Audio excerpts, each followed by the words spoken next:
함께 보십니다. 하나님의 말씀은 사도행전 2장 1절부터 4절까지 말씀입니다. 사도행전 2장 1절부터 4절까지 말씀.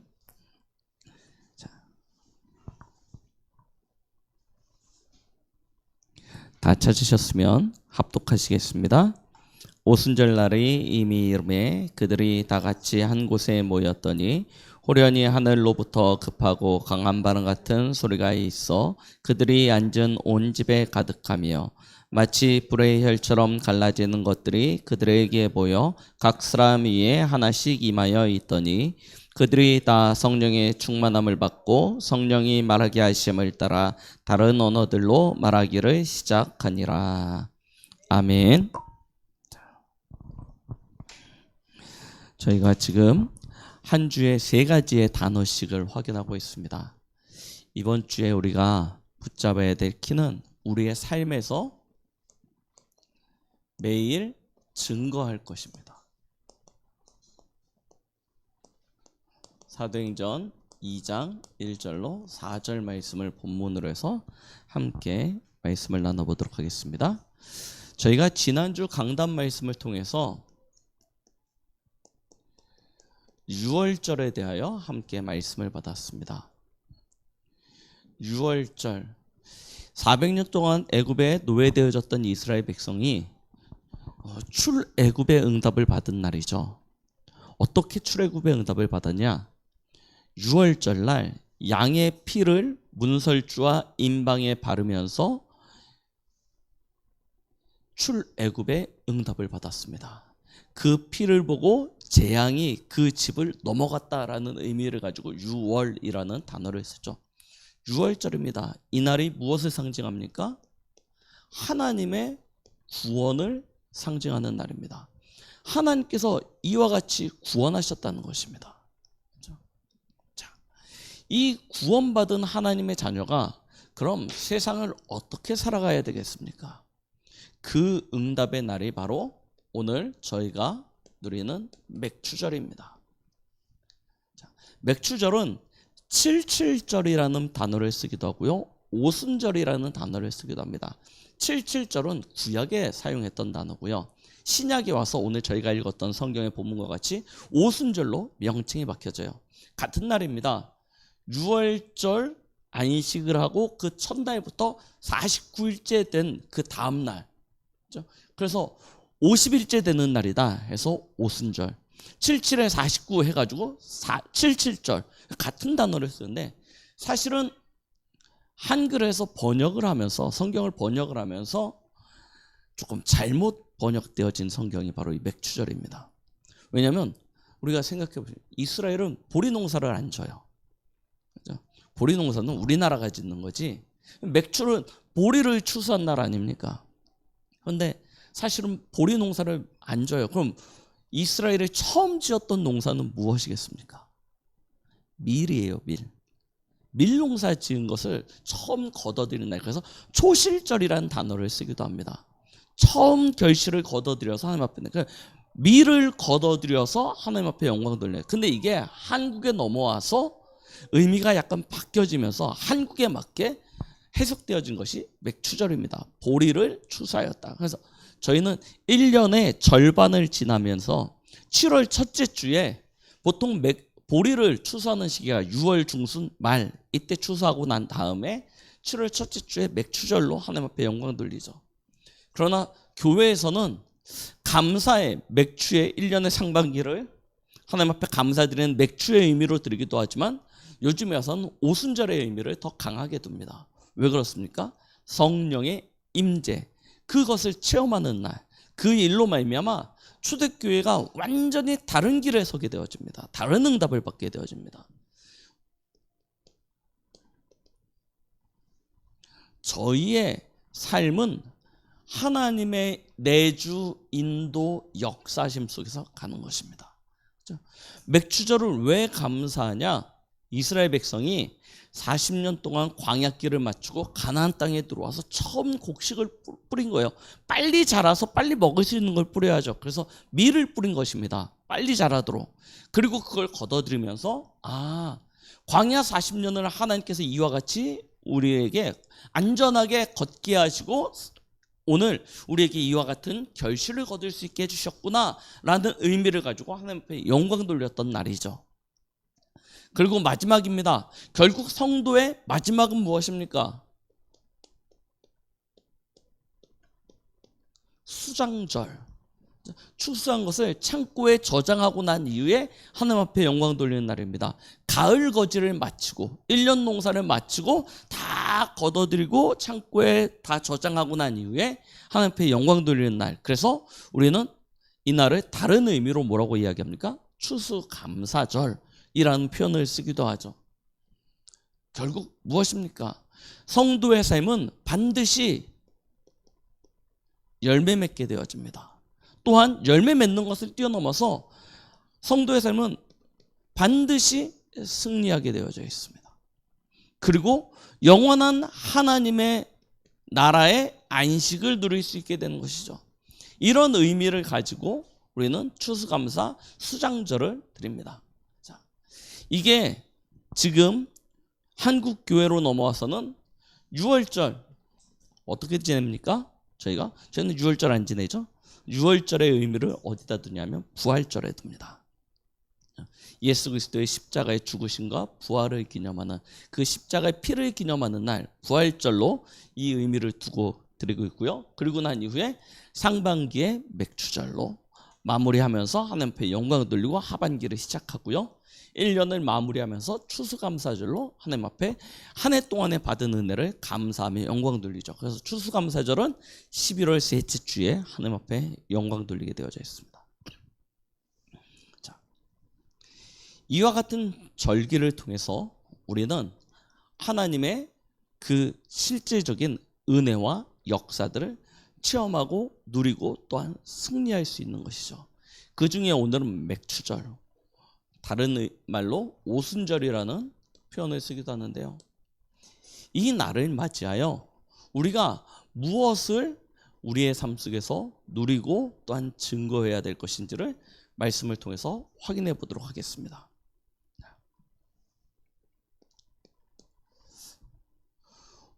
우리의 삶에 하나님께서 변하지 아니하는 영원한 것을 주셨습니다. 세상의 모든 것들은 다 변하죠. 얼마 전에 새로 심은 꽃인데 불과 2주 지나니까요 많이 시들어가지고 떨어졌습니다. 꽃은요 시들어서 떨어져서 없어지게 되어져 있어요. 그죠?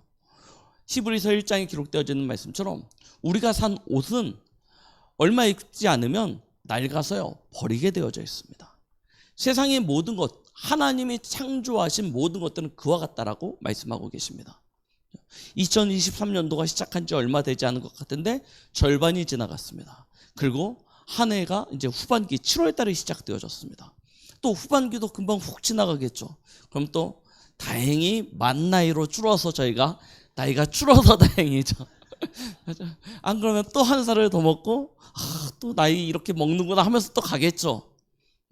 금방 세월이 지나갑니다. 금방 사라집니다. 우리의 주위에 있었던 많은 이들이 금방 없어졌습니다. 영원할 줄 알고 영원히 함께 할 줄 알았지만 사라지고 있습니다. 세상의 모든 것들이 다 그와 같습니다. 없어지고 사라지게 되어져 있어요. 그래서 하나님은 우리에게 없어지지 아니한, 사라지지 아니한 영원한 것을 주셨습니다. 그게 무엇입니까? 하나님의 말씀입니다. 우리는 이 말씀을 내게 주신 언약이죠. 언약으로 붙잡고 나아가는 것입니다. 오늘 기도하실 때 선포되어지는 말씀이 나에게 레마로 붙잡아질 수 있도록, 내게 주신 하나님의 말씀으로 붙잡아질 수 있도록 우리 권사님 기도해 주셨는데요. 우리는 이 기록되어진 말씀 또한 선포되어진 말씀을 그냥 기록되어진 말씀으로 선포되어진 말씀으로만 생각하면 그것은 그냥 흘러가게 되어져 있습니다. 그런데 그 말씀을 하나님이 내게 주신 말씀이라고 붙잡게 되어지면 그 말씀은 내 안에 담기게 되어져 있습니다. 그러면 내 안에 담긴 하나님의 말씀은 살았고 운동력이 있어서 역사하기 시작합니다. 나의 영과 혼과 관절과 골수를 찔러 쪼개고 나의 마음과 생각을 감찰하시는 그런 능력이 말씀 속에 있습니다. 그 말씀은 하나님의 능력이요, 하나님의 창조의 능력이 그 안에 담겨져 있기 때문에 우리로 하여금 하나님의 선한 일을 행할 수 있는 모든 능력으로 우리를 온전케 하는 힘이 있습니다. 그래서 우리는 말씀을 붙잡는 삶을 살아야 돼요. 그러면 하나님의 말씀의 키가 무엇입니까? 성경은 한 권의 책으로 되어져 있지만, 이 한 권의 책으로 되어져 있지만 성경은 구약 39권, 신약 27권으로 해서 총 66권의 책으로 나눠져 있습니다. 우리가 어떻게 구분하냐면 창세기, 출애굽기, 레위기, 민수기, 신명기, 여호수아, 사사기 이렇게 쭉 기록해 놨지 않습니까? 이렇게 66권의 책으로 성경이 나눠져 있습니다. 각 권에는 각 권이 이야기하고자 하는 내용들이 있습니다. 그렇게만 생각을 하면 그럼 창세기 내용이 다르고 출애굽기 내용이 다르고 다 내용이 다르지 않습니까? 우리는 그 부분만 보면 이 성경이 정확히 무엇을 이야기하고 있는지, 왜 이 성경이 한 권의 책으로 엮어졌는지를 모릅니다.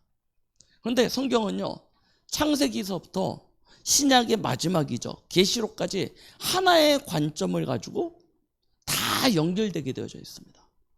그 연결되어지는 고리가 무엇이냐면 바로 예수 그리스도입니다. 창세기에 사람의 창조에 대하여 하나님이 말씀하셨고, 또한 사람이 왜 타락하였는지에 대하여 기록하고 있습니다. 그리고 하나님이 주신 구원의 길, 창세기 3장 15절 여자의 후손에 대하여 말씀하셨죠. 거기서부터 시작되어지는 것입니다. 예수 그리스도. 여자의 후손으로 약속되어진 이가, 그렇죠?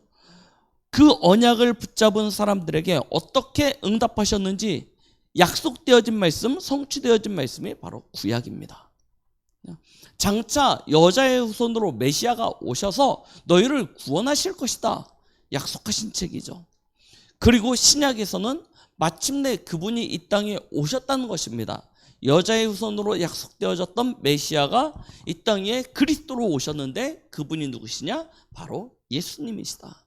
그가 오셔서 우리 인생의 모든 문제를 끝내셨다. 이게 신약 성경이죠.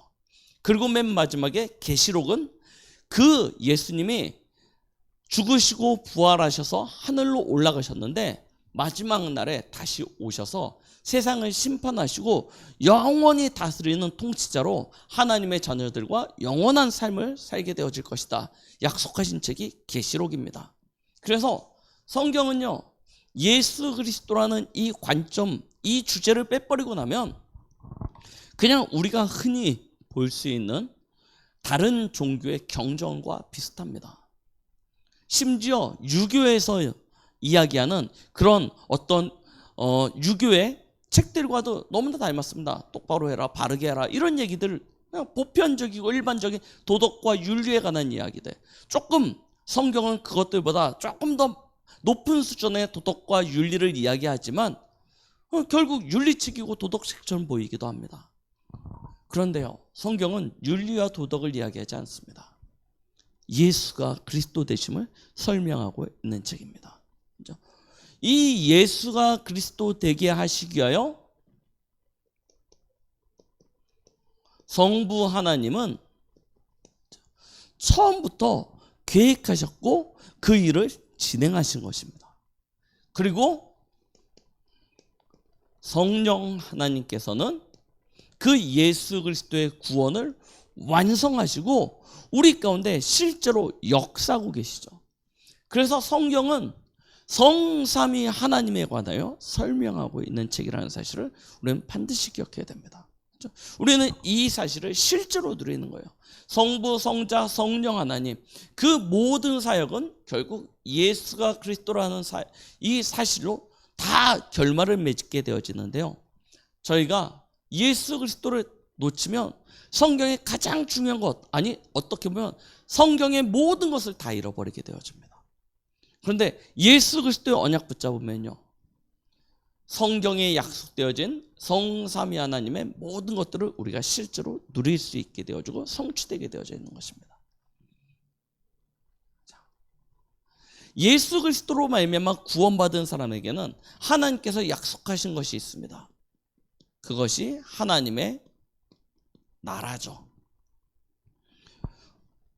예수 그리스도를 믿고 영접하는 순간 우리의 신분이 하나님의 자녀로 거듭나게 되어져요. 변화되어지는 거예요. 본질상 마귀의 자녀여서 진노의 자녀된 인생을 살았던 우리가 하나님의 자녀로 복의 근원으로 축복을 받게 되어집니다. 어떻게 그와 같은 축복을 받습니까? 우리 안에 성령 하나님께서 내주하시고 인도하시고 역사하시기 때문입니다. 우리 안에 하나님의 나라가 임재되어지는 거예요. 어떻게요? 성령 하나님께서 우리 안에 거하심으로. 자, 그래서 우리가 가는 모든 곳에 하나님의 나라가 임하게 되어져 있습니다. 내게 임한 하나님의 나라가 내가 가는 현장에 임재되어지고 나타나지게 되어져 있습니다. 그래서 우리는 가는 곳마다 하나님의 나라의 일을 하는 그런 삶을 살게 되는 것이죠. 여러분들이 뭐 특별히 가가지고 거기서 막 피켓 들고 전도하고 띠띠고 전도하고 전도지 나눠주면서 예수 그리스도 예수 천당 마귀족 이러지 않으셔도 돼요. 그죠?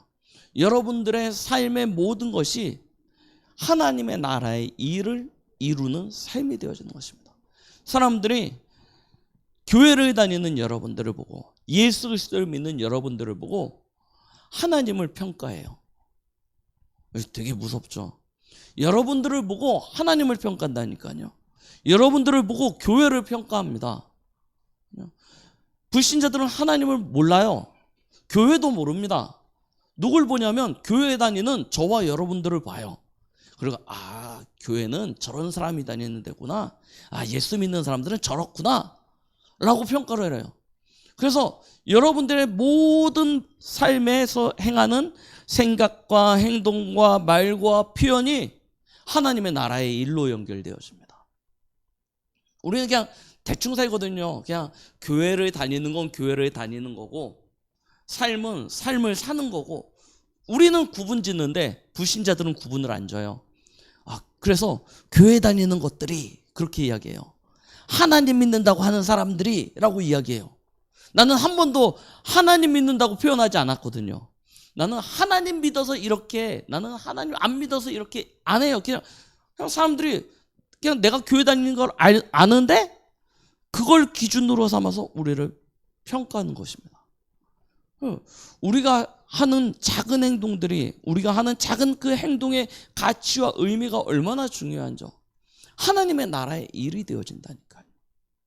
그러면 여러분들이 가정에서, 직장에서, 사회에서, 렘넌트들은 학교 현장에서 하는 모든 것들이 하나님의 나라의 일을 이렇게 일으키는 것이냐, 아니면 하나님의 나라의 일을 방해하는 것이냐, 그렇게 될 수도 있겠죠. 그래서 여러분들에게 똑바로 해라, 제대로 해라, 그 이야기를 하라는 것이 아닙니다. 진짜 우리가 있는 곳이 어딘지, 여러분들의 소속과 신분이 무엇인지 알라는 얘기예요. 그리고 정확하게 이 하나님의 나라를 누리라는 것입니다. 그렇죠? 어떻게 해요? 성삼위 하나님을 통해서요. 그렇죠? 하나님의 나라. 여러분들이 가는 모든 곳에 하나님의 나라가 임하게 되어져 있습니다. 그리고 마지막이죠. 가겠죠. 어느 날 하나님이 여러분들을 부르시는 그날, 그 시간이 되면 영원한 하나님의 나라에 들어가서 거기서 안식을 누리게 되어져 있는 것입니다. 그렇죠? 우리에게 주신 약속이에요. 그리고 무엇입니까? 우리가 하나님의 나라의 일을 하거나 아니면 세상 가운데서 삶을 살아갈 때 우리의 수준으로, 우리의 힘으로 이 일들을 감당할 수 있는 것이 아무것도 없단 말입니다. 그래서 하나님께서 우리에게 약속하신 것이 무엇이에요? 성령의 충만을 약속하신 것입니다.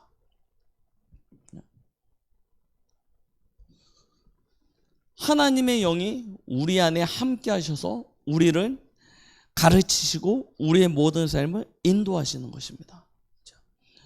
하나님은 실수하지 않으십니다. 하나님은 실패하지 않으십니다. 하나님의 자녀를 나보다 더 잘 아시고 우리에게 가장 필요한 것을 주시고 완전한 승리로 우리를 인도하고 계시는 줄 믿으시기 바랍니다. 우리는 성령의 충만함을 받으면 됩니다. 이게 우리의 전부예요. 하나님의 말씀의 언약은 사실은 이 세 가지로 다 연결되게 되어져 있습니다. 예수 그리스도와 하나님의 나라와 성령의 충만. 이거면 완전합니다. 이거면 충분합니다. 이 안에 모든 것이 다 담겨져 있습니다. 그래서 저희는 이거 하나 가지고 뭐하냐? 일심입니다. 우리의 마음이 딱 하나로 집중돼야 되는 거예요. 일심이에요. 자, 그런데 여기에 가장 우리에게 걸림돌 되어지는 것이 있습니다. 그게 뭐죠? 우리의 마음과 생각입니다. 다 아는데 우리의 마음과 생각이 계속 다른 것으로 가는 거예요. 왜 그러냐? 우리의 마음과 생각에 틈을 사탄이요 파고들거든요. 우리의 빈 마음, 우리의 그 허전한 그런 생각들, 마음들, 거기에요 사탄이 파고들어서요 우리를 눈에 보이는 세상의 것으로 미혹하고요, 죄로 우리를 유혹합니다. 그래서 우리의 마음과 생각이 결국 완고하고 완악하게 하여서 하나님의 말씀을 받지 못하도록 방해해요.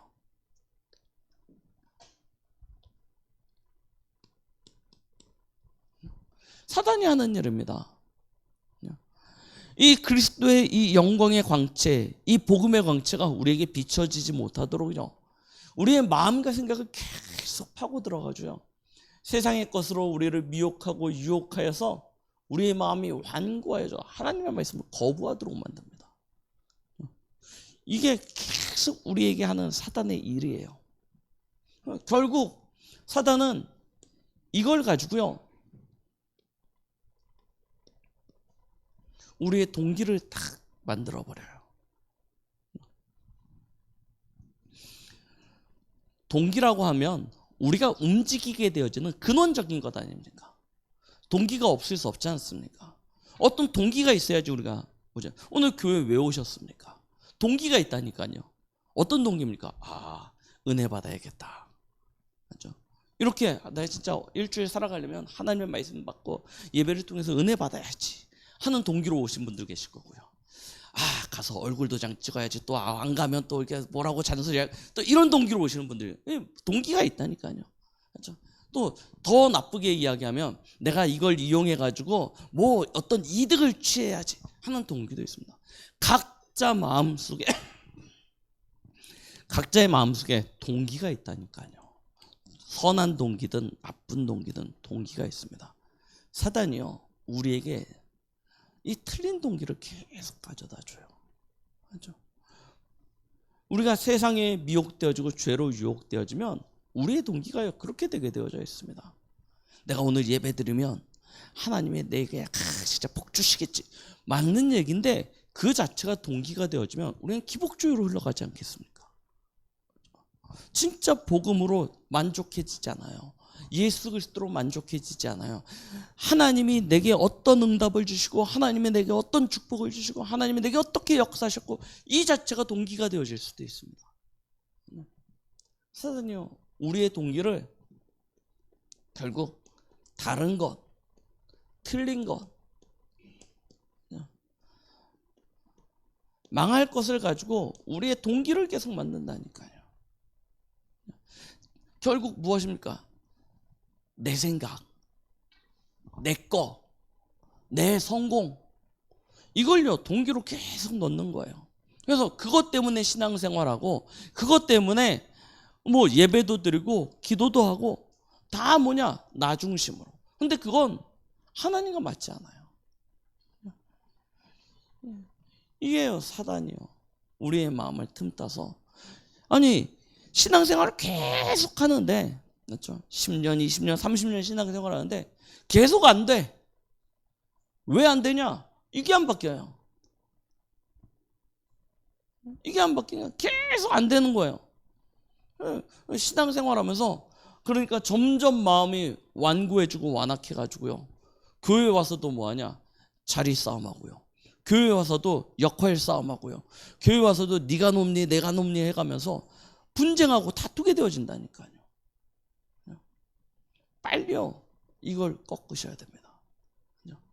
그래서 저희는 뭐하냐? 올바른 집중을 하는 거예요. 사단이 틈타지 못하도록, 사단이 내 속에 다른 것을 집어넣지 못하도록 집중하는 것입니다. 사도행전 1장 14절 초대교회가 오로지 기도하기를 힘썼다라고 말씀하고 있죠.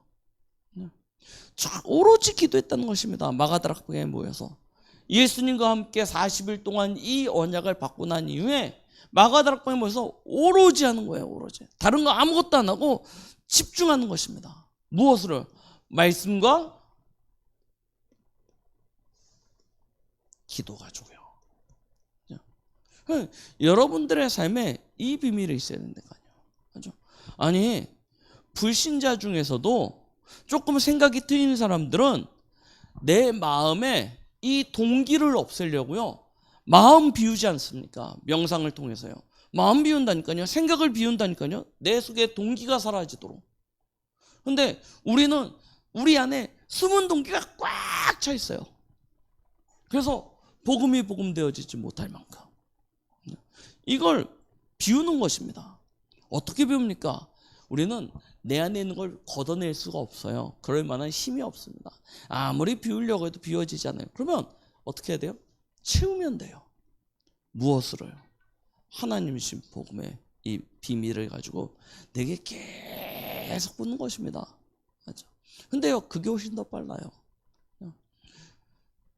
내 안에 담겨진 이 다른 것 틀린 것 망할 것 너무 오래돼 가지고 안 빠져나와요. 그래서요, 방법이 없습니다. 성령의 충만함을 받는 거예요. 성령의 충만함을 계속 누리는 것입니다. 무엇을 가지고요? 언약 가졌으니까 기도하시면 돼요. 기도하시면 하나님의 영이 우리 안에 충만케 되어지는 것을 체험할 수 있게 되어질 것입니다. 그래서 하루의 시작을 어떻게 시작하자고요? 말씀 가지고 하나님이 오늘도 내게 이와 같이 말씀하셨구나. 기준 잡고 시작하시는 거예요. 그리고 하루를 살아가는 동안에는 말씀을 우리가 시시때때로 잊어버리지 않습니까? 그래서 눈에 보이는 것, 생각나는 것을 전부 말씀과 연결시켜서 말씀으로 하나님이 주시는 그 답을 찾는 겁니다. 그리고 하루를 마무리하면서 뭐 하시면 되냐면 하나님이 오늘 내게 주신 말씀이 나의 삶 속에 어떻게 성취되어지고 응답되어졌는지 확인해 보는 거예요. 그렇죠? 그러면 그렇게 했는데 하나님의 말씀과 나의 삶과 달라. 왜 다르죠? 찾아야 될 거 아닙니까? 갱신해야죠. 이와 같은 시간들을 우리가 주로 하루를 마무리하면서 누리는 것입니다. 시간이 많이 걸리냐? 아니요, 많이 안 걸려요. 하나님이 우리 안에 함께 하셔서 우리에게 하나님의 영으로 가르쳐 주십니다. 금방 하나님 앞에 한번 딱 질문하면요, 내 안에 금방 답이 옵니다. 첫 번째 오는 답이 대부분 정답이에요. 근데 찔리니까 내가 희석시켜요. 아이 설마 하면서 막 완화시키고 나는 그 정도 아니에요 하면서 막 합니다. 근데 첫 번째 오는 답이 진짜 답일 경우가 많아요. 대부분은 되게 막 심장을 후벼 파듯이 막 아프게 오는 경우가 많습니다. 그런데 거의 대부분 그래요. 기도하십시오. 기도는 하나님의 것을 가질 수 있는 최고의 방법입니다. 그래요. 뭐 하자고요? 전심입니다. 일심전심이에요. 그러면 언약이 분명하고 우리에게 주신 하나님의 응답이 분명하기 때문에 우리는 그 사실을 가지고 뭐 합니까? 이제 증인되는 것입니다. 그렇죠? 우리가 조금만 하나님의 말씀을 가지고 기도하기 시작하면 여러분들의 삶에 오늘 사도행전 2장에 나타났던 응답이 오게 되어질 것입니다. 하나님의 능력이 실제로 여러분들의 삶에 나타나지게 되어질 거예요. 여러분들이 생각했던 것보다 훨씬 더 그 기대 이상으로 하나님께서 하나님의 능력으로 역사하실 것입니다.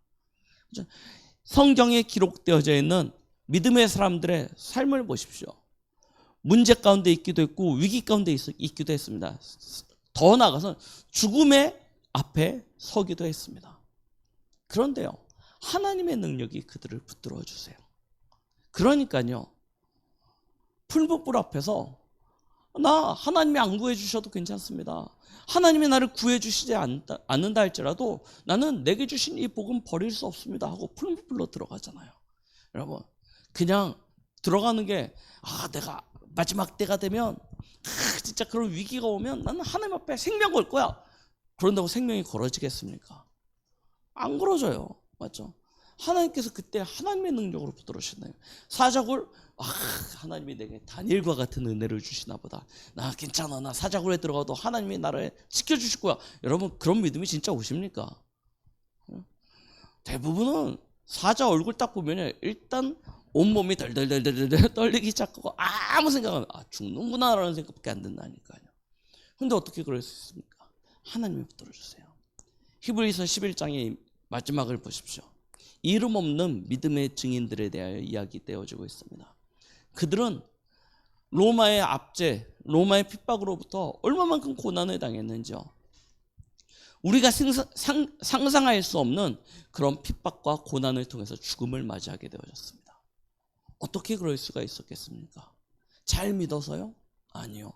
하나님의 능력이 그들을 붙들어 주셨습니다. 그렇죠? 우리가 말씀과 기도 가운데 있으면 어디에 있어도 괜찮습니다. 하나님의 능력이 우리를 붙들어 주실 것이기 때문입니다. 어떠한 상황, 어떠한 환경 속에 있어도 하나님의 능력이 여러분들과 함께 하실 것입니다.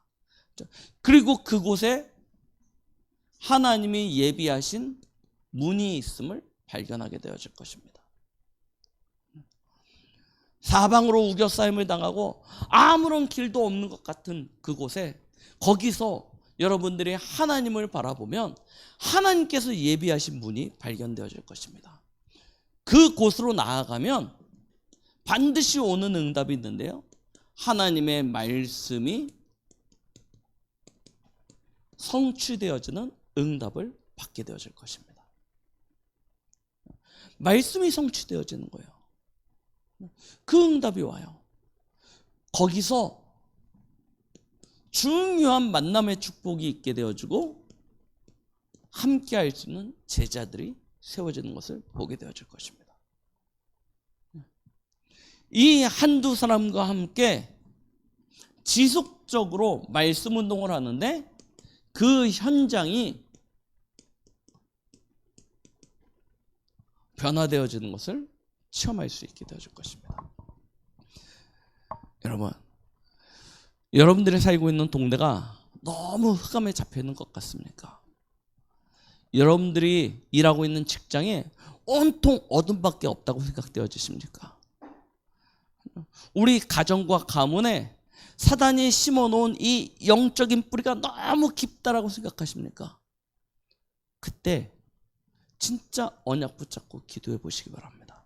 그렇죠? 말씀과 기도로 일심전심해 보시기 바랍니다. 그리고 응답이 올 때까지 지속적으로 현장에서요, 말씀 운동을 해보세요. 그렇죠?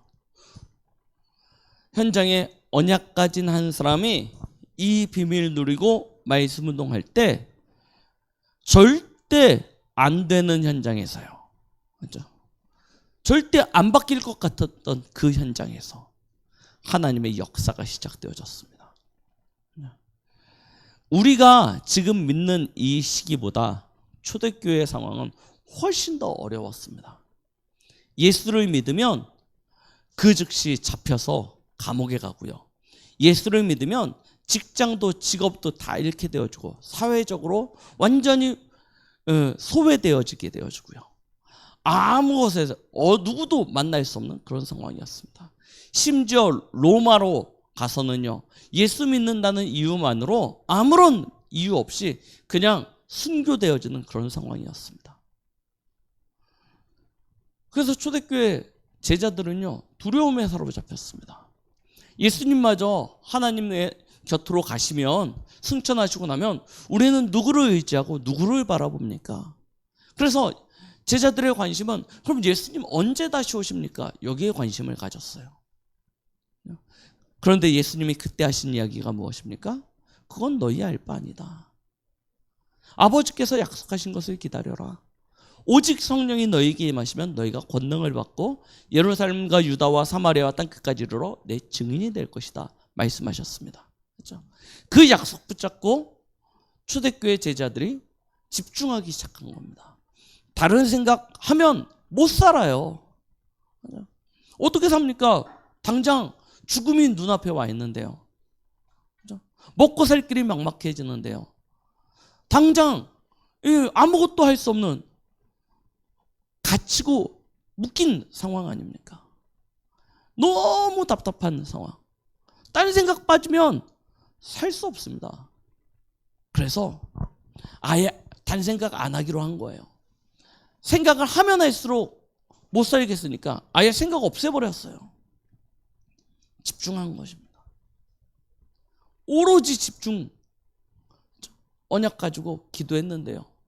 하나님께서 이와 같은 응답을 주세요. 안 될 거라고 생각했거든요. 예수 이름 말하면 안 될 거라고. 나 예수 이름 말하면 죽을 거라고 생각했는데 성령의 능력이 임하고 하나님이 여신 문이 보이니까 거기에 나가서 말씀 선포했습니다. 응답되어진 말씀, 약속, 하나님이 주신 그 성취되어진 말씀을 선포했는데요. 그 말씀으로 인해서 그날 복음의 결론 난 제자가 3,000명이 일어나요. 영접한 사람이 3,000명이 아닙니다. 제자라고 표현하고 있어요. 제자가 3,000명이 일어나요. 그리고 그들과 함께 날마다 교회에서, 날마다 집에서 이 일을 반복한 것입니다. 말씀과 기도. 이걸 반복했는데요. 어떤 일이 일어납니까? 예루살렘에 있는 모든 사람들이 이 복음을 접하게 되어지는 일들이 일어나게 되는 거예요. 아무도 복음을 막을 자가 없게 되어지는 그런 일들이 일어나게 되어졌습니다. 여러분들의 가문, 여러분들의 직장, 여러분들이 살고 있는 학교, 사회 현장, 흑암이 강한 것이 아니고요. 사실은 복음의 빛이 비춰주지 못하고 있는 것입니다.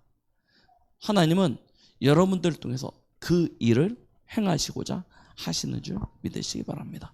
한 사람이면 됩니다. 말씀으로 일심할 수 있는, 기도로 전심할 수 있는, 진짜 하나님이 주신 이 성령의 충만함을 가지고 지속하는 한 사람이면 모든 민족이 복을 받게 되어집니다.